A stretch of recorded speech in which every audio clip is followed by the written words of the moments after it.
Please subscribe.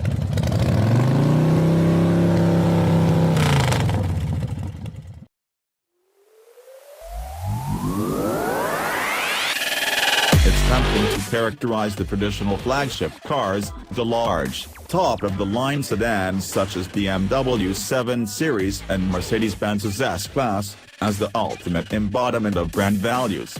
But at Bayerische Motoren Werke, that mantle rests on the M5 and the M3. For the better part of 30 years, these sports sedan prophets have spread the good word through light-footed athleticism, steering feedback, and soulful engines. More recently, though, they have walked away from BMW dogma, the latest versions being more aloof, less feeling speed machines.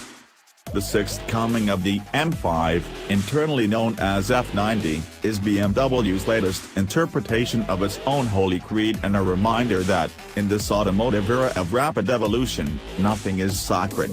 This 600-horsepower sledgehammer is the first M car equipped with all-wheel drive, excepting the X5M and X6M SUVs. It's also the first M5 that will not be offered with the manual transmission.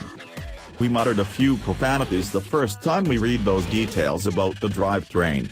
Then we actually drove the 2018 BMW M5, and hallelujahs spilled from our lips. You'll saw at the steering wheel as you balance the M5 at its cornering limits and the rear end wriggles under hard straight-line braking. Trail brake it toward the apex, balance the car on the throttle, tighten your line by lifting. This is engaged driving. And fun. Those attributes were largely absent from the stoic F10 generation M5. While it's not a return to full form, the new M5 is a solid step toward redeeming that last-generation car, which placed third out of 3 in its only comparison test appearance. The electronically controlled clutch pack technically could send equal amounts of torque to the front and rear axles, but an M engineer told us the computers never issue such a command. They always favor the rear wheels, which is evident in the overtly rear-wheel drive nature of the M5's dynamics. In its 4WD Sport setting with the stability control in M dynamic mode, the M5 pivots neatly under power on corner exit. In every way, it feels like a well-balanced rear-drive car, even more than the outgoing M5, which actually is rear-wheel drive. This new M5 can be rear-wheel drive, too, although you'll have to fully disable the stability control before you can access that setting in the xdrive system. BMW calls it 2WD mode, but it just as accurately could have called it drift mode, as Mercedes-AMG does with the E63s. The new M5's engine won't tie your ankle tendons to the throttle plate of a 500-horsepower V10 as the E60 M5 did a dozen years ago. Nor will it worm its way into your psyche in the same way as the free-breathing 4.9-liter V8 from the E39 generation car. We're rapidly moving away from the era when factory hot rods are made using a warehouse's worth of special hardware. The turbochargers and transmissions that grease fuel economy tests for volume models are the same building blocks for modern performance cars. The M5 is one of more than 10 current BMW models built around a twin-turbo 4.4-liter V8, an 8-speed automatic transmission, and a rear-biased all-wheel drive system.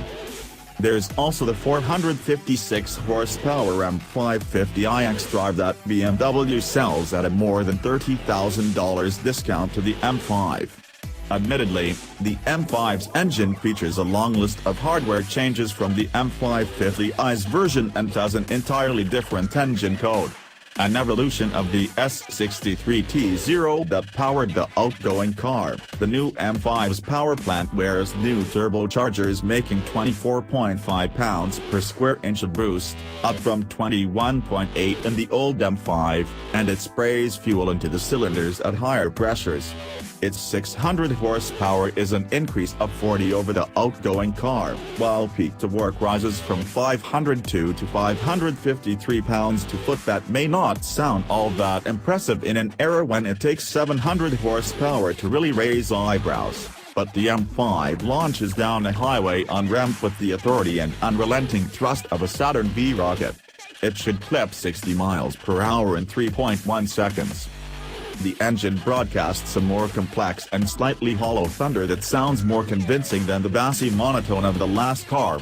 A pair of butterfly valves in the exhaust modulate the tone, yet when you deactivate the exhaust sport mode, the audible sensation is one of wires being yanked out of a couple of low-fidelity speakers.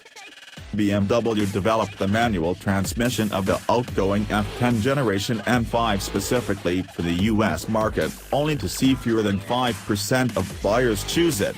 So while we'll limit the loss of another save the manual's evangelist, the stick shift is unlikely to be missed by the bulk of those who will actually plunk down $103,595, plus an estimated $1,700 gas guzzler tax, on this 5 Series. And even we didn't think the manual was very good. In place of the outgoing M5 7-speed dual-clutch automatic, the new car uses an 8-speed automatic that is technically flawless.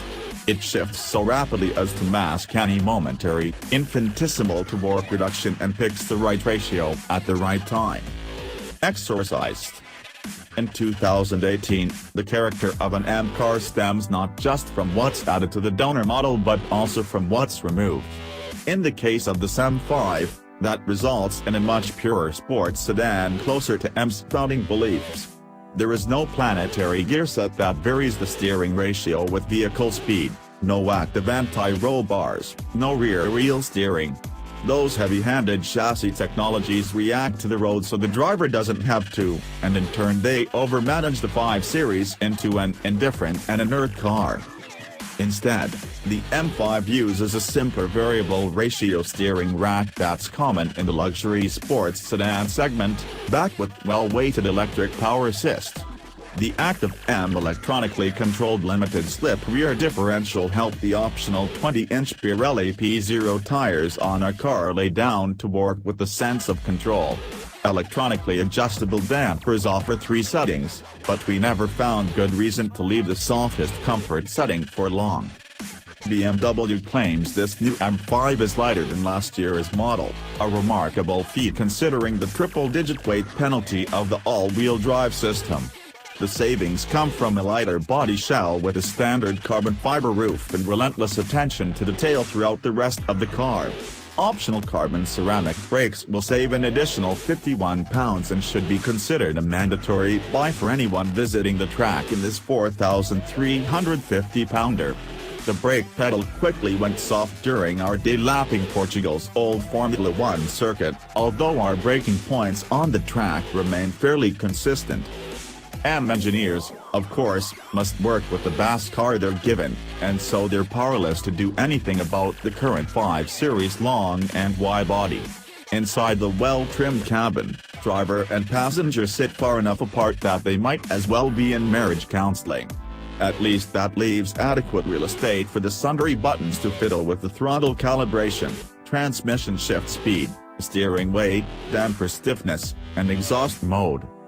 The 2018 BMW M5's Bayerische chassis dynamics suggest that the M division is turning back toward its faith in driver engagement. But M is, after all, a subordinate organization of the bigger enterprise, and, as such, the division's complete redemption is only possible if the larger BMW brand can find the same religion and infuse it into the core products.